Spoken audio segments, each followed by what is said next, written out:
Good afternoon, everyone. My name is Brianna Smith. I'm the program manager for the Osher Lifelong Learning Institute at the University of Minnesota. It's my great pleasure to welcome you all to the first session of Abraham Lincoln Part 2 with J.B. Andersen. This is the first of a 7-session series. Today's program is brought to you through the co-sponsorship of the Ramsey County Library, as well as the Osher Lifelong Learning Institute at the University of Minnesota.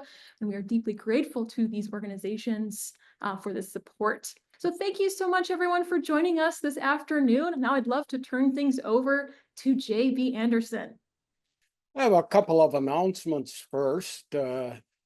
Welcome back, everyone. It's been a long break over Thanksgiving, Christmas, and so on. And I will also be doing spring quarter classes. I'll be doing Theodore Roosevelt, so feel free to sign up for that when it becomes available in a few weeks. Also, a few class members meet for lunch every Monday at 11:30 at Great Moon Buffet in Maplewood. And I have a mailing list where I put out a kind of a weekly report. Frequently, if I'm busy, it involves just a reminder about lunch, but usually I'll have a little 2-page article I've put together, so there's a reading also. If you're not on that mailing list and would like to be, please write down this information. You can write to me at small case J, B as in boy, at or J, B, and then 1717, JB 1717, and then the at symbol, and then Comcast, COMCAST .net, NET. A lot of people will write in .com and never get a hold of me. This is a .net address. So JB 1717 at Comcast.net. Thanks. Well, now we can get started on Lincoln. And the first thing that we're going to talk about today is the Civil War. As a matter of fact, it'll involve maybe all of our time today. Civil War lasted from 1861 to 1865. And the first thing that we're going to talk about is the first action. And that involved Fort Sumter. Let's take a look at the map. Here is Charleston, South Carolina. And here is Fort Sumter. It's a Union fort, United States fort in Charleston Harbor.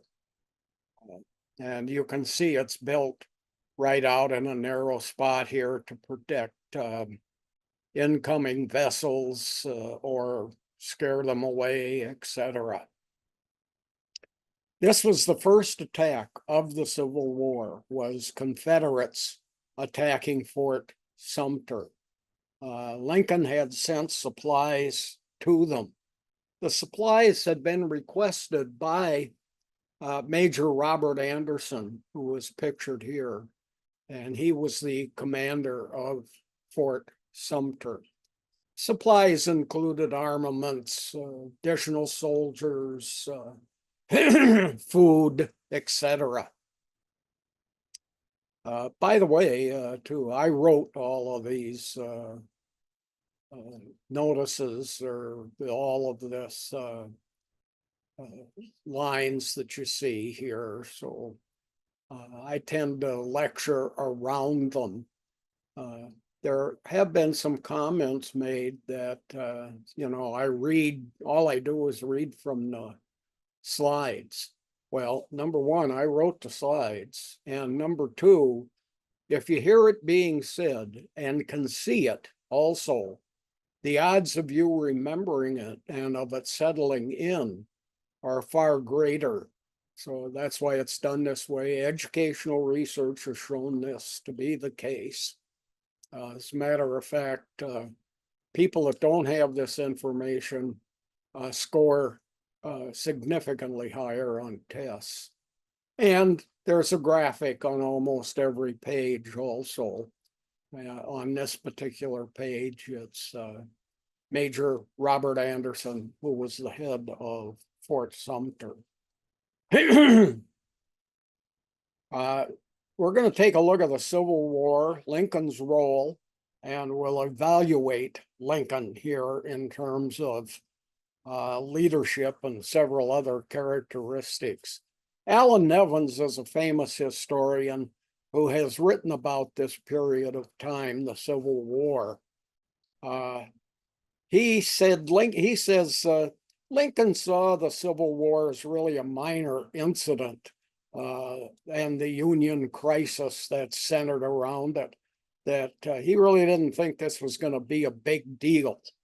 Fact is, it became a very grave situation, tremendous loss of life, and and lasted longer than expected.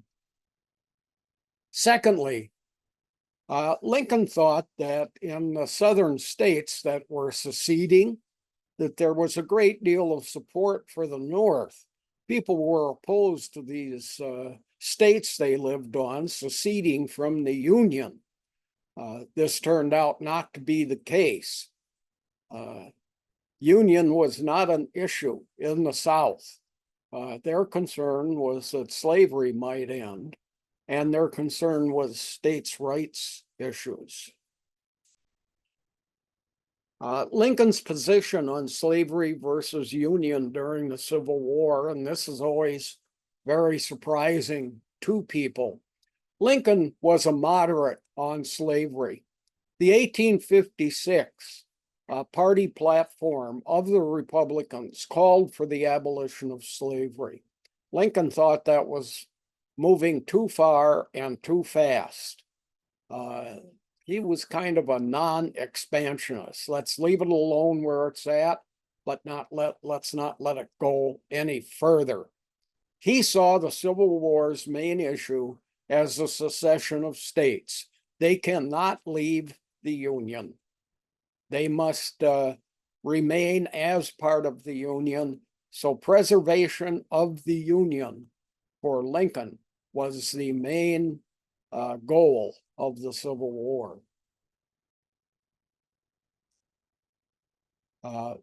Republican goal generally was the abolition of slavery. This gave Lincoln a great deal of trouble within his own party. There was a group of Republicans who have become known as the Radical Republicans. Many of them were serving in the House of Representatives and in the United States Senate, and they wanted slavery abolished. They were sticking with the Republican Party platform goal of the abolition of slavery. These are the people that really should be credited with ending slavery. Lincoln was kind of wishy-washy, but we credit Lincoln with ending slavery. That's really not the case. It was these radical Republicans and some Democrats in the Congress. So the Democrats were involved also. There was a group called the War Democrats. They supported the Civil War and saw its major issue as being the end of slavery. So they were an anti-slavery group, as was the Republican Party, as stated in their party platform. These War Democrats aligned themselves with the radical Republicans in the Congress. So at any rate, Republicans really did not do this all alone. This is Thaddeus Stevens. This is a guy who really deserves credit for ending slavery, and he fought for it very valiantly. Whoops, sorry.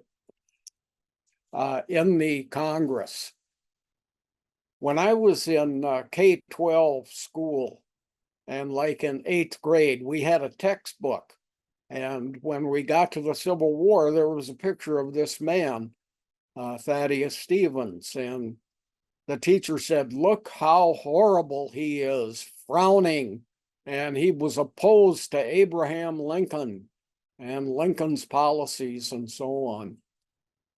Fact is, this is a guy whose picture we should probably have hanging in our homes, not Abraham Lincoln, when it comes to the abolition of slavery.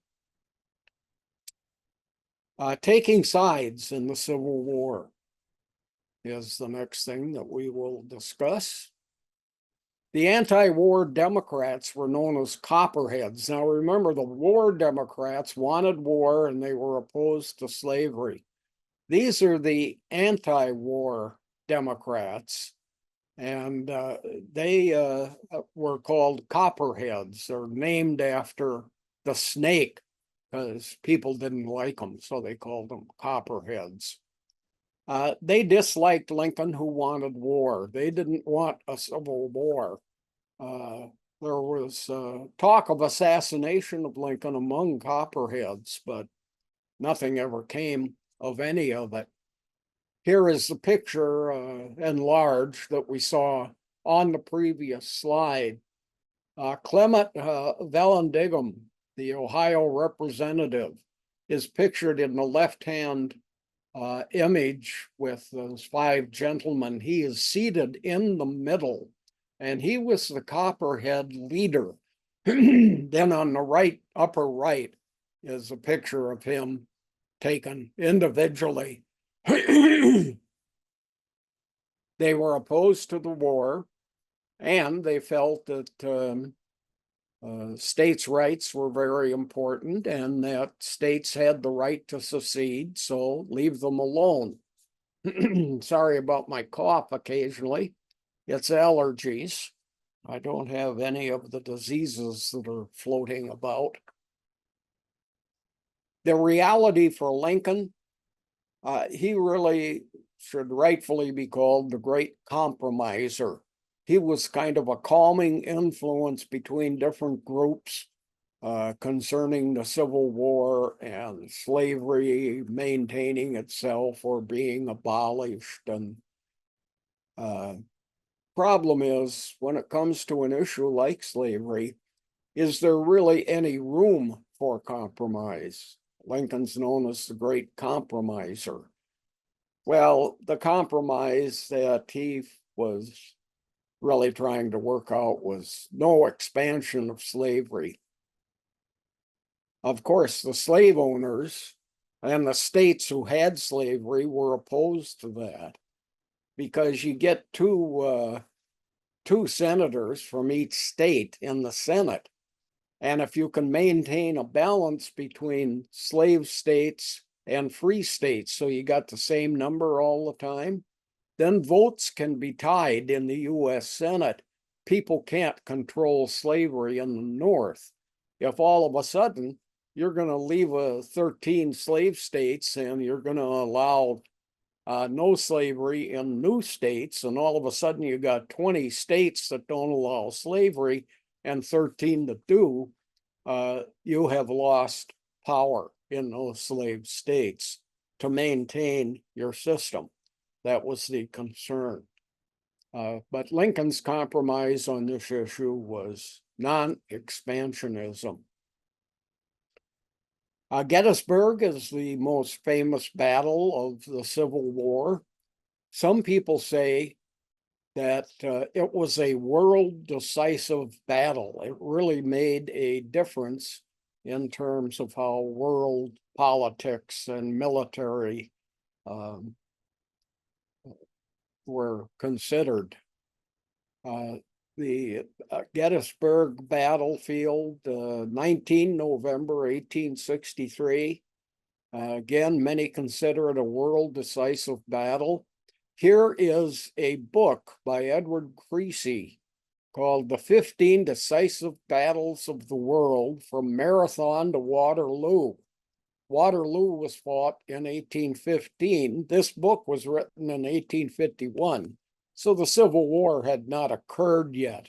But there is such a thing as historians looking at military battles and assigning significance to them, minor or super major. If the Confederates had won the Civil War, the US would be two nations. Or if we hadn't gone to war with them, the US would have been two nations. Some of the territories out in the Midwest and in the Western states may also have seceded and become separate nations. Possibly the United States could have been today four nations. Here's a close-up of the map from the previous page. And you can see here's the Northern Democratic states, the Southern Republic, the Midwest states, and the Western states. These would have all been, excuse me, separate nations. Some pretty interesting effects as a result of four nations where there is today one. All of these four nations would have been far less powerful than the United States is today, standing alone and united. Second item, there's lots of infighting among nations in Europe. You got a lot of small countries in Europe. They fight over where the border should be, or immigration standards, or free travel between the different nations, etc.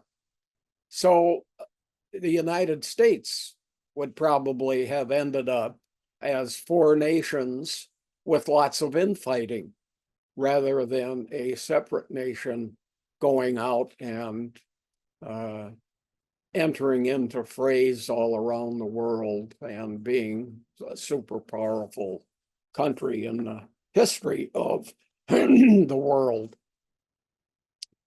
There would certainly be less involvement in world affairs with four nations. As a single, very powerful nation, you have a lot more influence.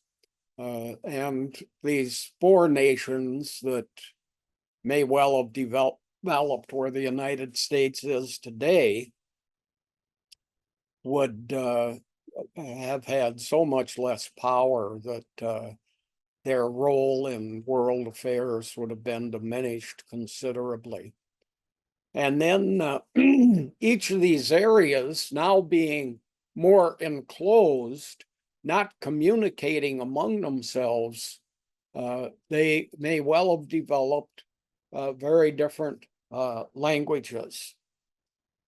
Some people say that had not media come along, such as the telephone in the 1870s, 80s, 90s, the radio, television, if it hadn't been for that kind of communication, we may have developed different languages within the United States. And let's take a closer look at that. Out west, probably would have maintained the Spanish language in California, New Mexico, Arizona, states like that, that the Spanish had control of before the War of 1845, when we took over much of that area. Now, if in the 1860s, we allow these areas to secede, the West may well have maintained the Spanish language. In the South, would have been garbled English, kind of like Scottish. There's already a very recognizable accent, very different words that originated in the southern states, different values, etc.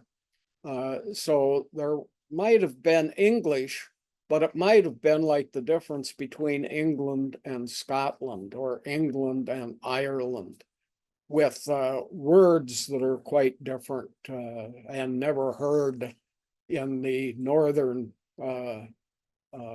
states that became a separate nation.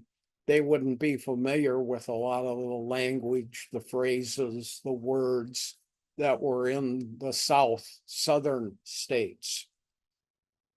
The Midwest may well have been a German Scandinavian mix of languages, or a single language that developed that was Northern European in nature. And then the Northwest, those states,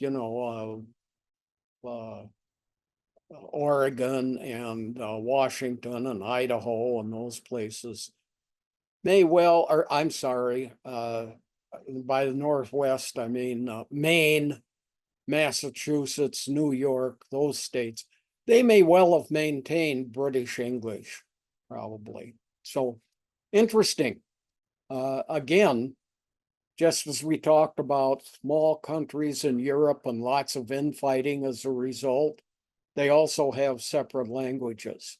That's what would probably have happened in the present day United States, that have been divided into several different smaller nations. There are some people who say 4 nations, that's a joke. Probably would have been 11 nations. And look at all of this. You got Yankeedom up here, and that's these New England, New Netherlands, along the coastal area here. Here's this large Midlands area, Greater Appalachia, running all the way from Texas over to the Appalachian Mountains.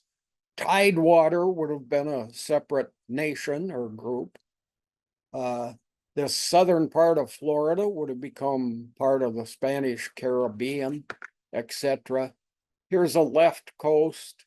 Here's the far west, etc. Anyway, could have been much more complex, much smaller nations, and spread out like this. Can you imagine defending something like this called the Midlands? I mean, surrounded by several other nations, and be very easy to cut off right here. Narrow area, you separate this, take over parts of it, other nations, as has happened throughout Europe, where some nations have had other nations under their control for hundreds of years. Denmark conquered most of southern Norway and had it under its control for many, many decades. Gettysburg Address, Lincoln's most famous address, as a matter of fact, probably the most famous address in American history. Let's take a look at the content of it. Number one, end slavery. Lincoln never really talked about that. What he said is we need a new birth of freedom, which sounds like we're going to end slavery. This Gettysburg Address was delivered on 19 November of 1863 at the dedication of the Gettysburg battlefield. By talking about and hinting at slavery being ended, was Lincoln finally siding with these Republicans who were abolitionists for slavery? Or this is just roughly a year before the 1864 elections. Was Lincoln hoping for the Republican nomination again? And of course he was. And did this section of the Gettysburg Address hopefully would bring in people who were for the abolition of slavery. Was he starting to sound like he was heading in that direction? So it may be that this portion on slavery in the Gettysburg Address may simply have been an attempt to gain the 1864 nomination of the Republican Party, which, by the way, this is going to be a surprise. Lincoln did not get it. We'll talk about that in a bit. Fair treatment to veterans is mentioned in the Gettysburg Address. Lincoln talks about they didn't die in vain. We fight wars. We're going to fight this particular war until the North wins it. These men need to be justified in what they gave, which was the loss of their life. Third major element of the Gettysburg Address is ideals are worth dying for. Again, a new birth of freedom is needed. This is a hint at ending slavery. He's talking about ideals. What was the ideal of the Civil War for many people? It was the abolition of slavery. He also talks about two U.S. standards, equality and freedom, and we need to maintain them. They must not perish. Here's a cartoon that I found. Equality, that's where everybody gets the same size box to stand on. Equity, that's where everybody gets to see over the fence, and you distribute the three boxes to serve that purpose. Gettysburg Address, we're going to talk about the structure of it. We just talked about the content. Now let's talk about the structure of it. Super short, 2 minutes in length, total of 272 words. This was during a day, the 1860s, where, I mean, some of the only entertainment people had was attending speeches of famous people or local politicians or something like that. These were major events. The person speaking would usually speak for a couple of hours. You didn't want to go hear a speech that was 2 minutes in length and then head back home. You might have had to ride your horse 4 miles just to get to the place where a person was speaking. So you would sit and you would listen for an extended period. It was major entertainment at the time. 1860s, here's how limited entertainment was. There were speeches, there were plays occasionally. Many would be traveling, so a small town could have one. There were singing events, dancing events, barn dances, etc. And there were hangings as pictured here. And they were events that lots of people would show up for, was hangings. So speeches, plays, singings, dancing, hangings. Most of us today would not call a speech great entertainment. People bring a blanket to these speeches. They'd sit on it. They'd have a lunch. They would eat while they were listening to the speech. Speech would end. You'd have a second speaker coming up to do another 2-hour speech. So you'd stand up, shake off your blanket, clean up a bit, sit back down, and you're ready for the second 2-hour speech. This is Edward Everett. He was a senator from Massachusetts and a representative. He was also governor of Massachusetts. He was an ex-clergyman, Unitarian, and political events that he was elected to or appointed to included the House of Representatives, the United States Senate, governor of Massachusetts. He was ambassador to England and under John Tyler, Secretary of State. Tyler was president in the early 1840s. So that's a big deal. That's kind of the ultimate cabinet position as Secretary of State. Well, Edward Everett is the fellow that spoke for 2 hours before it was Lincoln's turn. Outstanding speaker, loud voice. There were no microphones in those days. You'd have a huge audience, frequently of several hundred people. So you needed a super loud voice, and you needed to face in different directions, walk about a little bit on a stage and talk out to the audience from different directions. Lincoln was in a difficult situation for public speaking because he had a high squeaky voice. The roof of Lincoln's mouth was elevated quite a bit. He was not a good speaker, not a great speaker. That's why he had short speeches, and this Gettysburg address being just 2 minutes in length. I mean, people shook off their blanket, got resettled, and Lincoln was leaving the stage. He was all done with his speech.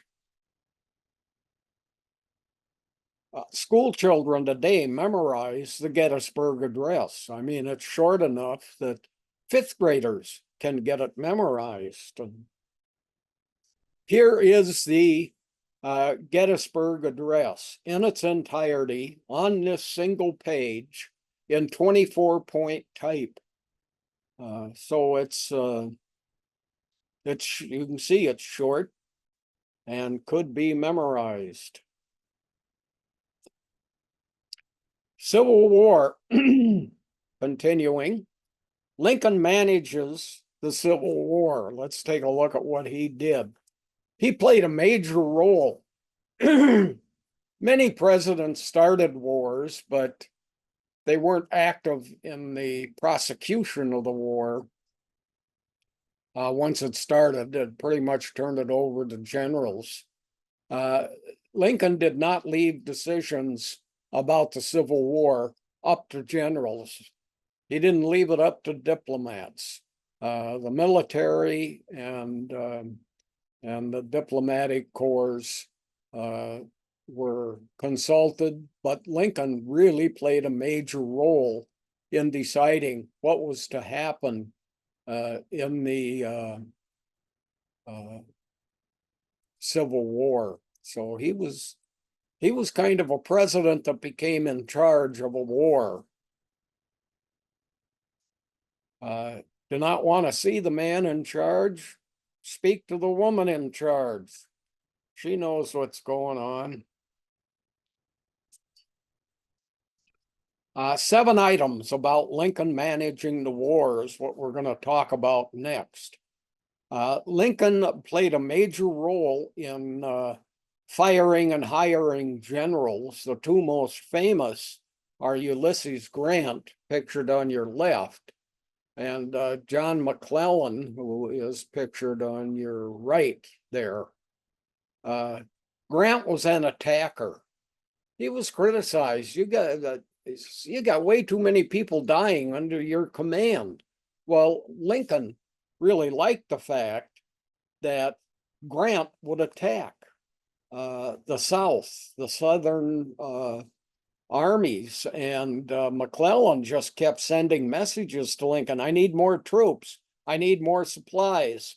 I need more guns. I need more ammo. I can't be attacking these places. And so you had two men here, Grant and McClellan, Lincoln siding with Grant because he wanted to see the war won.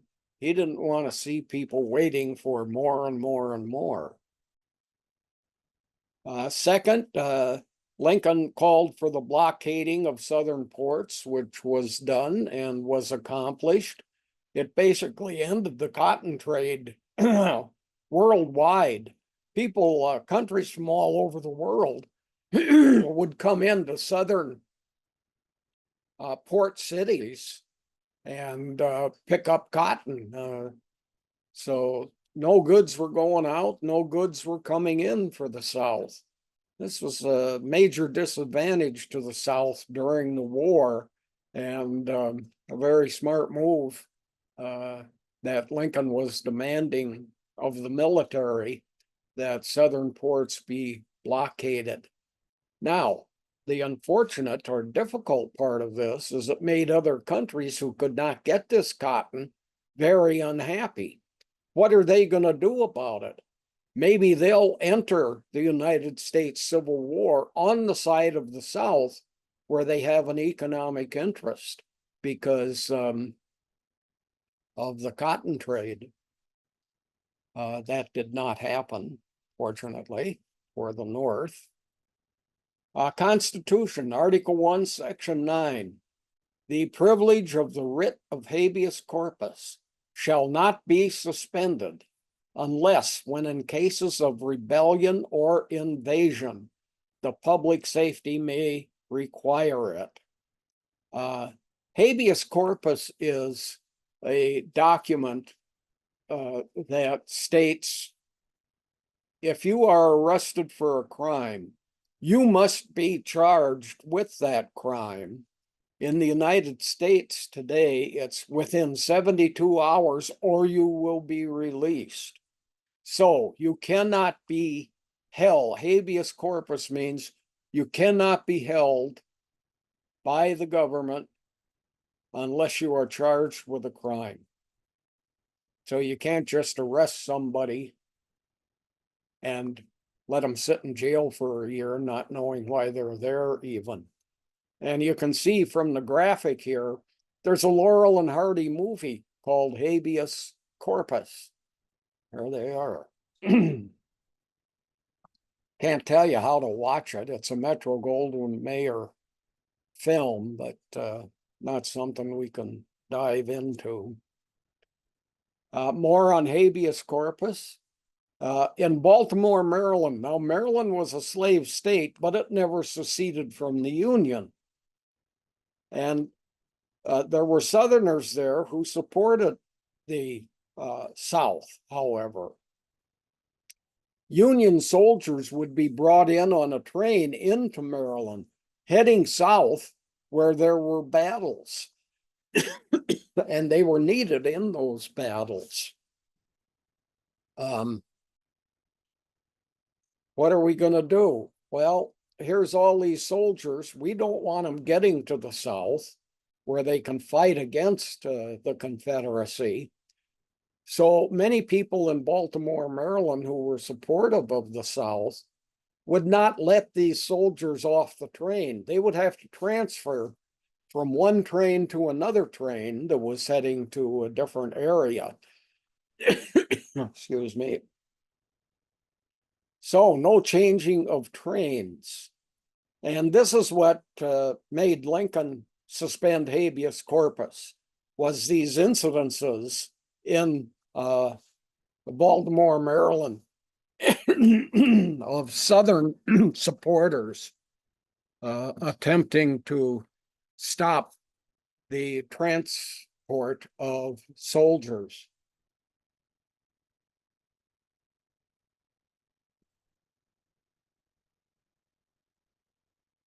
This is Roger Taney. He was the Chief Justice of the U.S. Supreme Court during the Civil War. He spoke on his own, said, I'm not speaking as Chief Justice, not speaking as a member of the court. He said, only the Congress of the United States can suspend habeas corpus. A president cannot do that. Lincoln denied this. He said, of course the president can, and did. Here's a political cartoon. It's a tombstone, and it's habeas corpus 1215 to 2006. 1215 was the Magna Carta, and they had a portion of the Magna Carta that supported habeas corpus. You You pick somebody up and hold them, you got to charge them with a crime. And the reason it ends in 2006 is because of the Guantanamo prison in Cuba. George W. Bush brought prisoners from Middle East wars and put them at Guantanamo Bay area that was still held by the United States, a small portion of Cuba, after Castro had taken it over. And he said, we can hold, Bush said, we can hold these people in this prison in Cuba. It's not in the United States. They're not US citizens. So I can arrest them. And hence that 2006 ending date for habeas corpus on that tombstone. There were also enhanced interrogation sites that were run by the CIA, and they were torture sites, and it was under the W. Bush administration also. And they tortured people at those sites. And the argument from Bush and his administration was, they're not in the United States, that's in a foreign country, so it can be done there. And they called it enhanced interrogation, came up with a different name for torture. Here are foreign countries. They're called black op sites, everything you see in black here. And US laws don't apply there. And we had in each of those countries, these black areas, we had these black op sites where people were tortured. And the countries that you see there are Afghanistan, Lithuania up here to Afghanistan, Morocco, Poland here, and Romania and Thailand over here. So here's that image again, habeas corpus, Guantanamo, US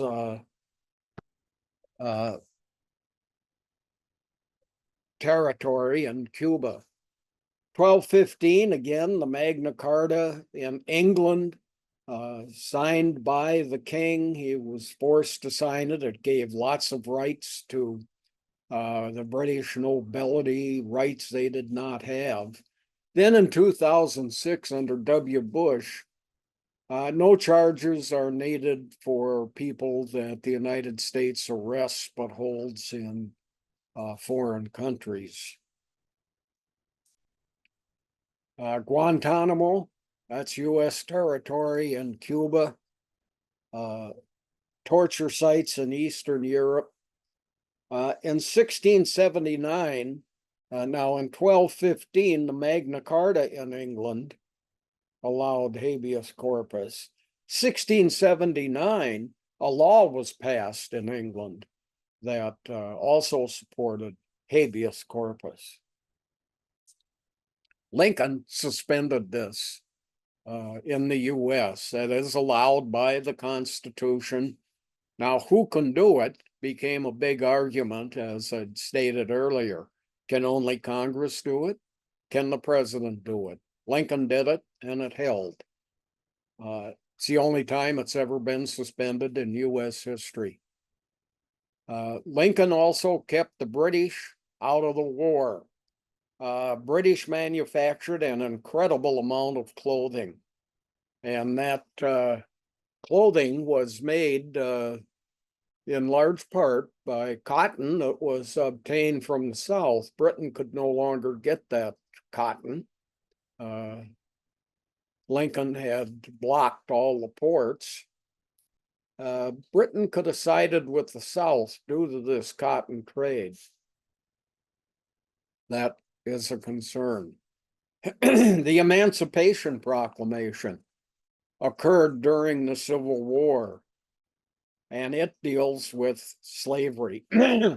Lots of people say, and I have heard a college professor say, the Emancipation Proclamation ended slavery. No, it didn't. Didn't do anything of the kind. Slaves in states still under rebellion are free. So any place that the Union, the United States, has not conquered in the Confederate States, any of those unconquered places, the slaves are all free. That's what the Emancipation Proclamation says. It does not say slavery is abolished. It says slaves in unconquered Southern territory are now free. Slaves in northern reconquered areas were still slaves. So in the South, the North had conquered areas in the South. Those areas, slaves are still slaves. Also in the Emancipation Proclamation, which is not an abolitionist document, it did require that the Union military accept freed escaped slaves. Military leaders for the United States said, we don't want blacks fighting for us. We don't want slaves fighting for us. And they were not accepting them. And Lincoln said, oh yeah, you're going to accept them. Now they fell into groups that were segregated. And here you can see a picture of escaped slaves portrayed here in Civil War uniforms. So slaves in red, orange, and blue areas were not freed. Here's red, blue, orange, these areas here. None of those slaves were freed. But look at the huge amount of territory in which slaves were freed. Here's another blue section down here. This was the port of New Orleans and its surrounding area that was reconquered early in the Civil War by the North. Also, here's a couple of port cities, Beaufort and Jacksonville in Florida, that were reconquered by the North. So slaves in these areas were never freed in these red, orange, and blue areas.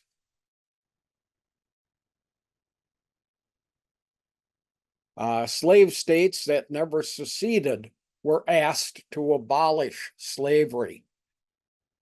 Look at these light blue states here. They're called border states. They have slavery, as does the Confederacy, all these states in red. Now, these border states never seceded, even though they were slave states, and they never fought for the South. So Lincoln says, why don't you abolish slavery in your states? Delaware over here, Kentucky, Maryland here, and Missouri were those states. The 13th Amendment to the Constitution was ratified on December 6th of 1865. This is 8 months after the Lincoln assassination. This 13th Amendment abolished slavery, sort of, unless you're convicted of a crime. Here's a chain gang in Asheville, North Carolina, probably in the 1930s. Chain gangs could exist. This is where prisoners would work for no pay. It's like slavery. So the 13th Amendment says slavery is abolished unless you've been convicted of a crime. So we do sort of still have slavery in the United States. Obviously, the people that wrote the 13th Amendment felt that it was rightfully so, and we have never changed it. Private prisons are a big movement today. These privately run prisons get laws passed.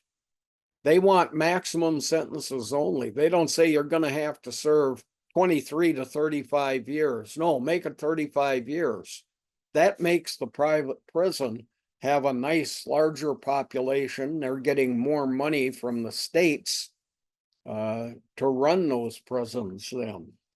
And they've also gotten laws passed in some areas where there's no parole. Okay, you're sentenced to 23 years. You serve 23 years.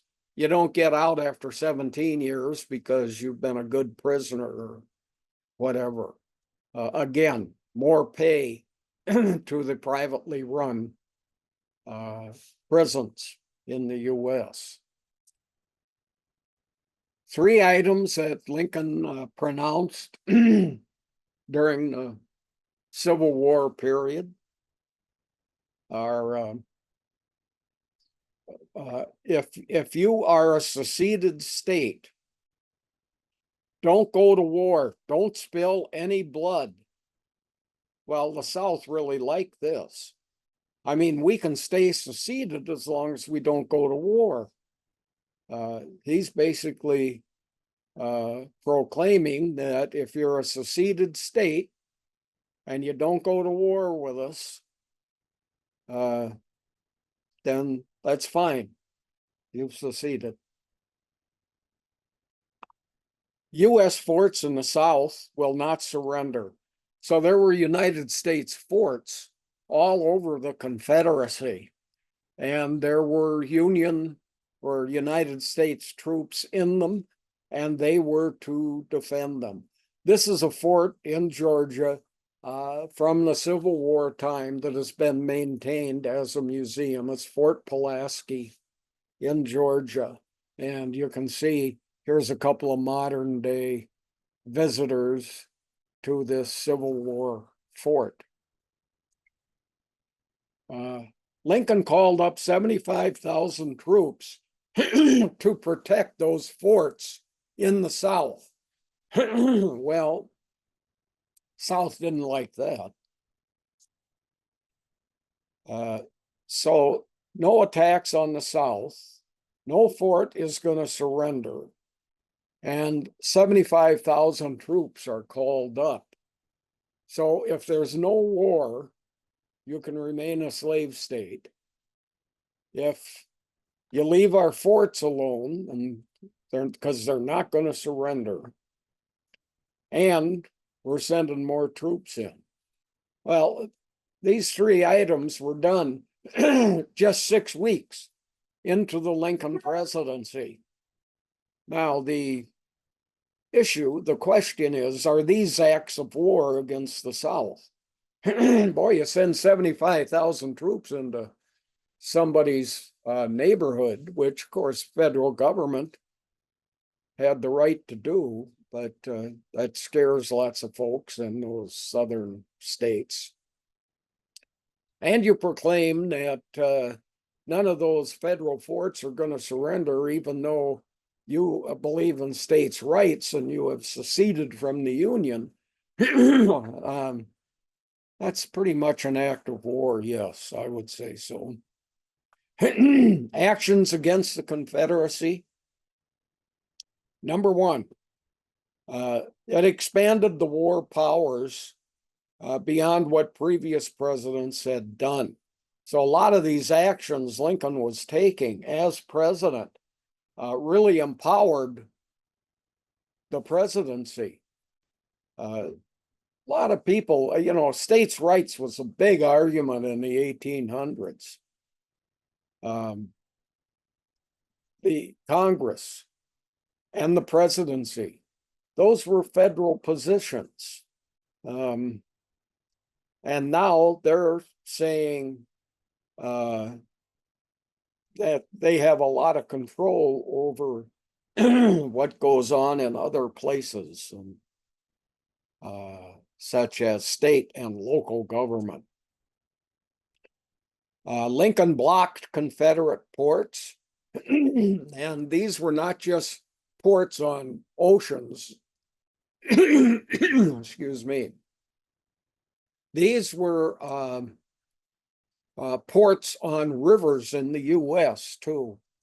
Now it looks like a snake. See here how it winds around. These are areas that are going to be protected by the northern United States. Looks like a snake. Hence it came to be called the Anaconda Plan. And let me see here. Yeah. Along the Atlantic Ocean here, lots of ports. Want to block these ports that are especially in the south. We're going to block ports in Florida and all along the Gulf of Mexico. And then the Mississippi River, now we get inland.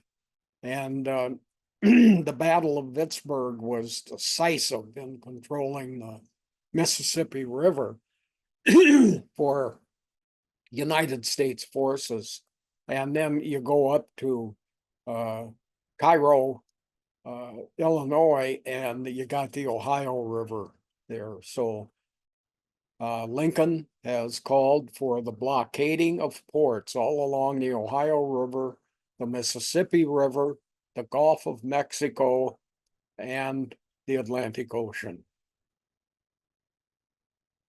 And this was very successful, these blockades. Gulf of Mexico, hey, soon to be renamed by Donald Trump to the Gulf of America. I suspect you've all heard that proposal. Actions against the Confederacy, item number 3. Lincoln appropriated funds to spend on the war without congressional approval. Presidents generally propose funding. That's what the State of the Union message is about. The president says, here's what I want to see done in terms of legislation, and here's what it will cost. Then Congress approves it. So now when Lincoln is just stepping forward and collecting funds on his own by raising taxes, there was no income tax yet, but by raising other taxes, we'll talk about in a minute. Well, then, excuse me. Well, then Lincoln was really gaining a tremendous amount of power for presidents generally. We started writing about the imperial presidency in the 1960s, historians did, and how the presidency was becoming all powerful, more powerful than the Congress, etc. And we've seen presidents pretty much, I mean, we haven't had a war declared by constitutional requirements since December 8th of 1941. Presidents have simply gone to war. Now, there are a lot of people that say, yeah, but Congress approved funds for the war, even though the war wasn't declared by Congress. That's the same as declaring war, you're approving funds. So none of it really counts as the president being too powerful. Okay, 3 problems faced by Lincoln. By the way, if you go, what's he talking about now?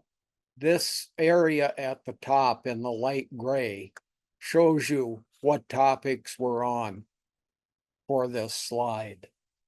So you can always see what the topic is up there. And here's 3 problems faced by Lincoln. Number 1, he had to compromise with Democrats. And in order to do that, he started appointing Democrats to military offices. So they became officers, or they served in the Department of War which is what the Department of Defense, its name was changed eventually. So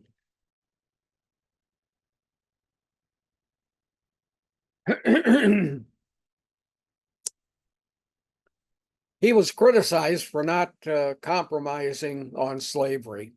Lots of criticism from Northern advocates who thought the purpose of the Civil War was to end slavery. He was attempting to compromise with slavery at several times, according to Lincoln supporters and according to historians today who support Lincoln's efforts to limit slavery or even to abolish it. Thirdly, Lincoln was moving too slow on slavery generally, and that's an argument that he was hearing from Northerners, especially this group within the Republican Party known as the Radical Republicans. The Confiscation Act of 1861. This was an act passed by Congress. Lincoln signed it. The South was forcing slaves to fight in the Civil War. Here is the first Louisiana Native Guard. This is a picture taken in 1861, and it's it's slave soldiers in Louisiana. All captured slave soldiers and all escaped slave soldiers will be freed. That's what the Confiscation Act of 1861 was about. We are confiscating your slaves. If they get captured by Northern troops moving into the South, they're free. If they escape from the South and want to become soldiers in the North, they are free. However, this almost never occurred, was never done. Very seldom. The Fremont Military Proclamation is the next thing that we're going to talk about. It's named for John C. Fremont, pictured here on the left in military clothing as a two-star general, and in civilian clothing on the right. He was the Republican nominee for president in 1856 and 1864. The Republican Party calls itself the Party of Lincoln. They didn't even nominate him in 1864. We're going to talk about that later. They nominated in 1856 and 64 this gentleman, John C. Fremont, who was an abolitionist. The Fremont Military Proclamation was issued on 30 August 1861, just a few months into the Civil War. What Fremont did was he proclaimed all slaves in rebellious territories to be free, and all property of those bearing arms will be confiscated. So anybody fighting against the North, we're going to confiscate your property. All the slaves in territories that have rebelled are free. Here you got a military general proclaiming this. Lincoln immediately canceled the order. Two reasons. It didn't aid the war effort, and it was politically motivated. Let's go back and take a look here. You got a general saying all slaves are free if they're living in territory that has seceded from the Union.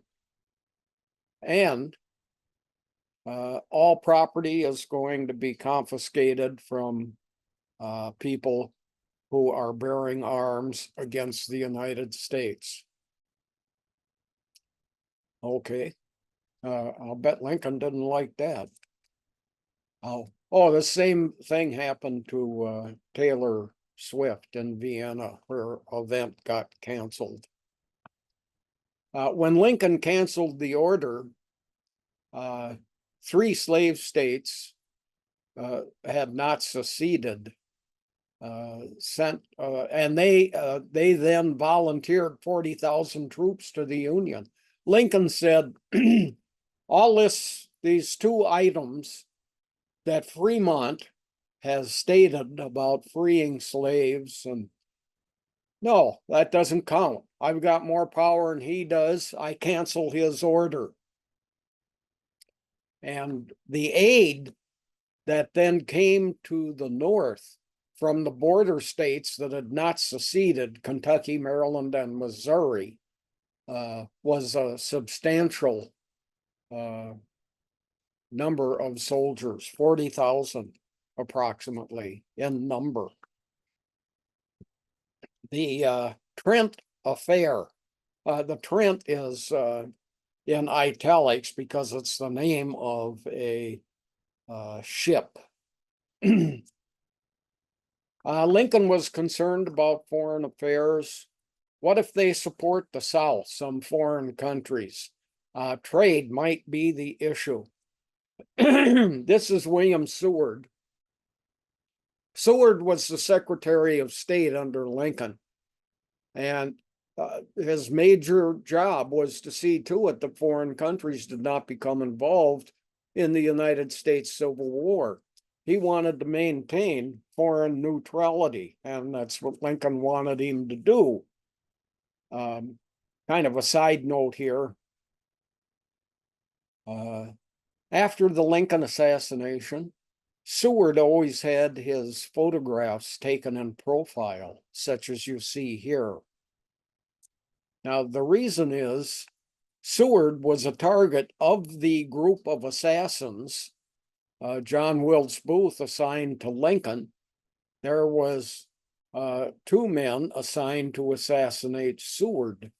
They got into his home and stabbed him several times, including in the face. Here's a scar here.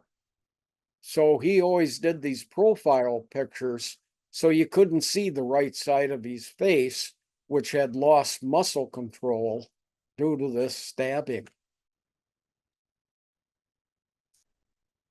This is Charles Sumner. He was the head of the Senate Foreign Relations Committee during the United States Civil War. And he was also active in getting foreign countries to remain neutral. So you got Charles Sumner and William Seward.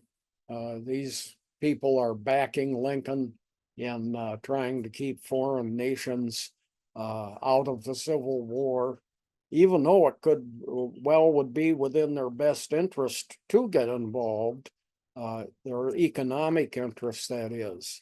Well, here's the Trent. It's a U.S. naval ship, and it hauled mail. It was a mail ship. And it confiscated a British mail ship. And on board that British ship were 2 Confederate diplomats, James Mason, who you see on the left, and John Slidell, who you see on the right. These Confederates were taken into custody. Britain protested. You took over one of our ships, and you've taken diplomats who we were transporting on those ships into your custody. Well, in order to satisfy Britain, Lincoln immediately released these Confederate captives. War Department crisis, 1861 to 65. And just as a pronouncement here, usually around 1:45, we stop and take a look at questions. If you have questions and have not registered them, please go to the question section, enter your question. We'll see how many questions there are in 5 to 7 minutes. And Brianna will come in and state them and I'll see if I can answer them or not, or comments that I'll comment on also. And if there are very few questions or no questions, I'll come back to doing some more lecture items. So let's take a look at the War Department crisis during the Civil War. It was not operating very well. A lot of people said it's moving way too slow. The war is going nowhere. It's been months since the South seceded and nothing is happening. And the second concern was there are lots of individuals who are profiting from the war. They are being given contracts by friends in the government who are being paid by them.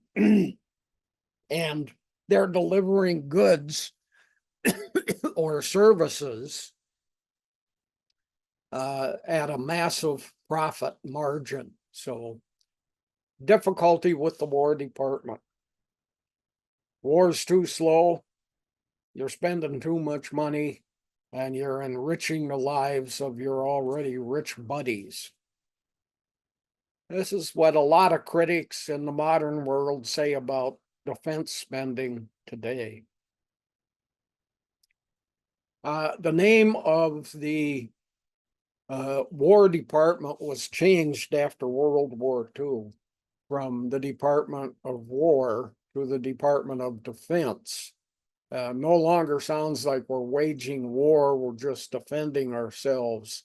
The defense budget in 2023 was $916 billion. That's about half of the total federal budget. Plus, that's really not all of it. There's items that are hidden. Would you count veterans' benefits as part of the military budget? Here's the military budget. You can see it's nearly half of the federal budget. Well, here's veterans' benefits. What about international affairs? Should that count? What about the CIA and its operations all around the world? And then there's lots of stuff that's hidden that is indeed military. Needs to be hidden because it's stuff that we want to maintain top secrecy for. And we don't know about that, but that certainly is something that would make the defense budget look much larger than it is. Lincoln fired his Secretary of War, Simon Cameron, pictured on top here, and he replaced him with a Democrat, Edwin Stanton, who's the bottom photo here. Probably the most famous cabinet member in U.S. history is Edwin Stanton, who then became Secretary of War throughout the Civil War. His major reform was no contracts can be released, defense contracts, war contracts, based on personal relationships. You got to clear a committee and it's got to be fair pricing, etc. Lincoln and Stanton then met regularly, 1862 to the end of the war. So they were hand in hand with each other in planning the strategy of the Civil War. Here's a biography of Edwin Stanton. It's available on Amazon for $28. You can also get it in Kindle where it's read to you. I think that price was $10. You can also order it through any local bookstore, but it's called Lincoln's Autocrat, The Life of Edwin Stanton. You can see from that name, Autocrat, that this is a negative biography of Stanton. And it's by William Marvel is the author of this book. Well, I'm kind of wondering if how are we doing for questions? Are there any? There are indeed questions, JB. Oh, okay. Should Yeah, we've we? got a nice collection of questions. So maybe we'll pause there and dig into Oh, some of them. Okay, well, let's do them. Okay, well, a broad question that came very early on from Don is just if you could recommend one Lincoln book for us, what that book might be if we want to, do some more reading about Lincoln. I don't know, really. The Lincoln presidency, Lincoln has more books written about him than any other president. Currently, 16,000. So you can't even begin, no single person can even have begun to read all of them. There are some interesting multi-volume ones. Carl Sandburg, the famous poet, loved Lincoln. And he has I'm looking at it up here, it's a 4-volume set of Lincoln biography. And he talks about all sorts of things. Now, the major argument used against him is that Lincoln was not or is that Sandburg is not a historian. And there are, boy, it's real difficult to say. It's something I could look up. I can look through my books, and next week I'll find like maybe 3 biographies of Lincoln. I'm writing down what to do, 3 bios of Lincoln. And next week I can start the lecture by showing you some books. But just off the top of my head, that isn't something I can remember. Absolutely, when there are tens of thousands of them. Excellent. Well, another question that comes from Harold, actually, a series of questions that maybe you can clarify your discussion about Lincoln's Emancipation Proclamation and the Gettysburg Address. Harold's wondering about this question about Lincoln's role in eliminating slavery and how we can understand the Emancipation Proclamation, Gettysburg Address, whether we should be looking to those as an argument for his role in eliminating slavery. Yeah. Yeah, pretty much throughout history, we've credited Lincoln with ending slavery. And his willingness to compromise alone, that alone, is a major break from what previous presidents had done. They were leaving slavery alone. Some were opposed to it, like John Adams, but never spoke out about it. And so I mean, generally, people looking at Lincoln and slavery say, look at how he progressed and look at what he was proposing. And he was certainly in a position whereby he was heading toward the ending of slavery. And his last weeks in office, and it was obvious that the Civil War had been won, he starts talking about a constitutional amendment to end slavery. Was he trying to get support from fellow Republicans? And he wasn't even a Republican. I'm going to talk about this in a later lecture. But Lincoln had to form a third party in 1864. The Republicans did not nominate him. He was a third party president called the National Union Party. And the reason that the Republican Party did not nominate him was the slavery issue. He was moving too slow. So his own party thought he was moving too slow. I think so. I think he's been credited with items about slavery that he was really holding back on. Once the war was won, he started becoming more open about ending slavery, but it didn't happen, as I stated today, until 8 months after his assassination. And it basically was an action of Congress. Yeah. So there's a lot of ways to look at it, Absolutely. Well, Todd is interested in kind of digging into the text of the Gettysburg Address at a little more granular level and is wondering if the Gettysburg Address suggests that Lincoln believed that at some level countries need to renew themselves through war. Oh, yeah, interesting. Ah, Um, the way to make a name for yourself historically is to have overseen a war.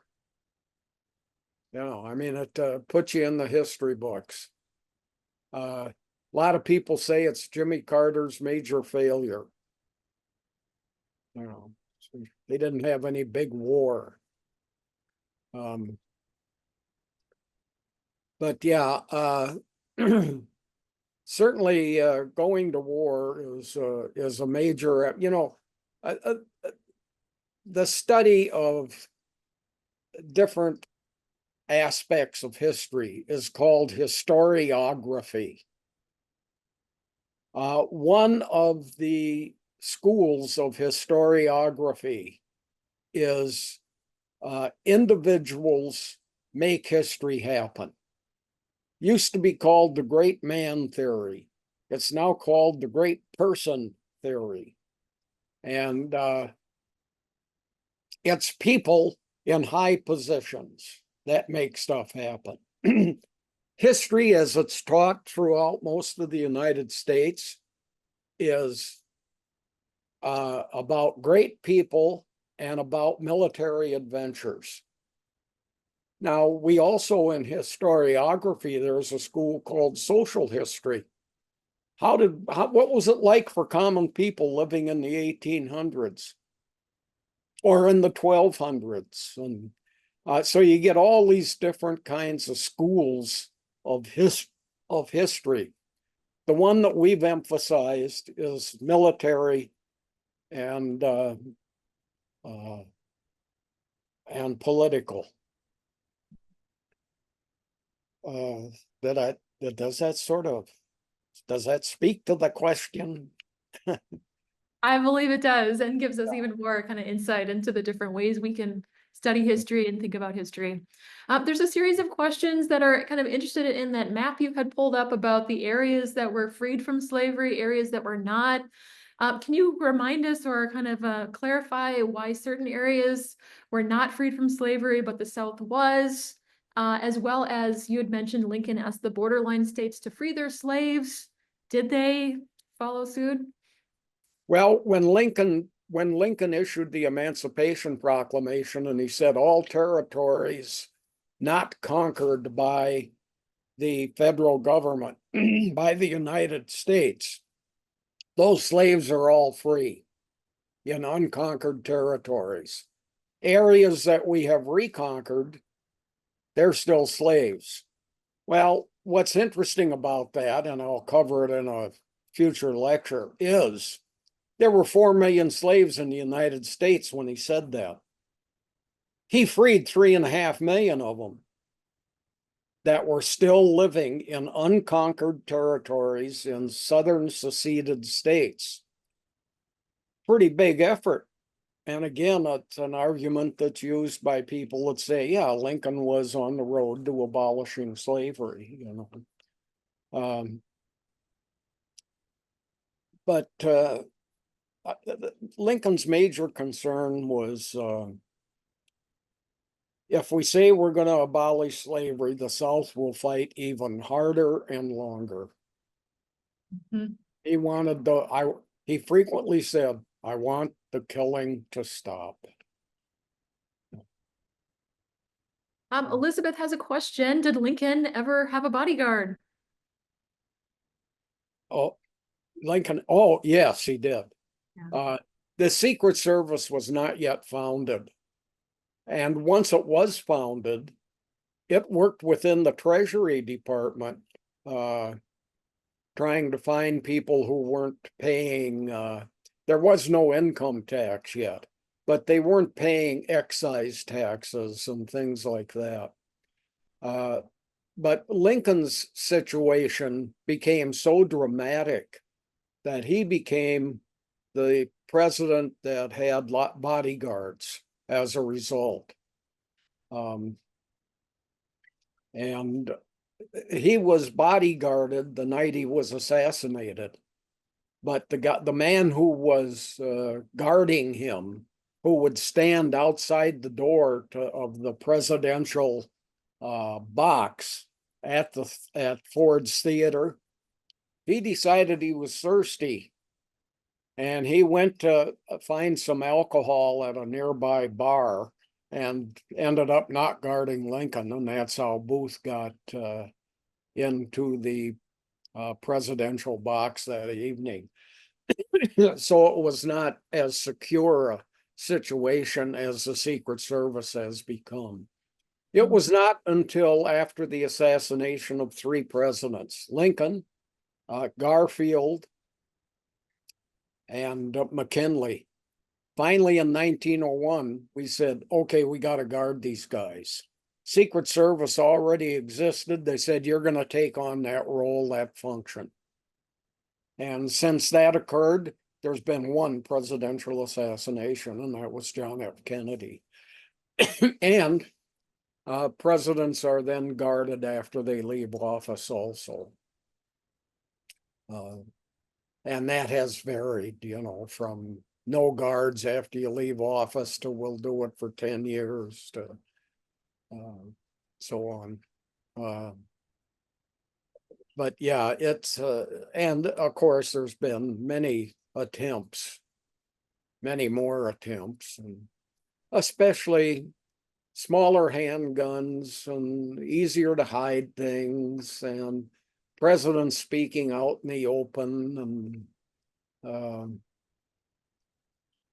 and I mean Kennedy. I mean he went into Texas to try to heal a lot of problems because he was hated there, and he's driving around in an open limousine. There were other problems. There's a lot of problems with the Kennedy assassination. The head of the Secret Service, who retired under Eisenhower, said we never allowed the president to take anything greater than a 90-degree turn. When he got to the school book depository, that was a 120-degree turn. You had to slow down so much. Why did they allow that? We never allowed windows on buildings to be open on the presidential motorcade route. There are pictures and movies of people hanging out of windows and waving at Kennedy, and lots of things that were Secret Service policy that didn't happen in Texas, and has led to a lot of these conspiracy theories. And I'm not using the word conspiracy in a negative sense. They are theories about multiple groups being involved. Anyway. A couple more questions. Looks like we have one more minute. There's a couple questions about habeas corpus. How broadly Lincoln suspended habeas corpus? What is it? Was it limited to Baltimore? Was it a larger move to suppress dissent in northern states? And then Mary is just curious about, given the history of suspensions of habeas corpus, how strong is this principle today? Lincoln is the only person that's ever suspended habeas corpus within the United States anyway. And no, it was not limited to Baltimore. People could be arrested if they were seen to be difficult, during the period of suspension by Lincoln. And lots of people were held in prisons. It was a time of internal conflict. And so it was extraordinary, and that extraordinary effort is allowed in the Constitution, where it talks about habeas corpus, and I quoted from that. But no, this was a nationwide effort. Yeah, not just Baltimore. Well, we are out of time, so I want to thank JB Andersen for today's presentation, the first of 7 sessions continuing the story of the life of Abraham Lincoln. So join us back here next Wednesday for session 2, and we look forward to continuing to learn from you, JB. Thank you. Thanks for filling in. My pleasure. Bye. Bye, everyone. Have a great afternoon.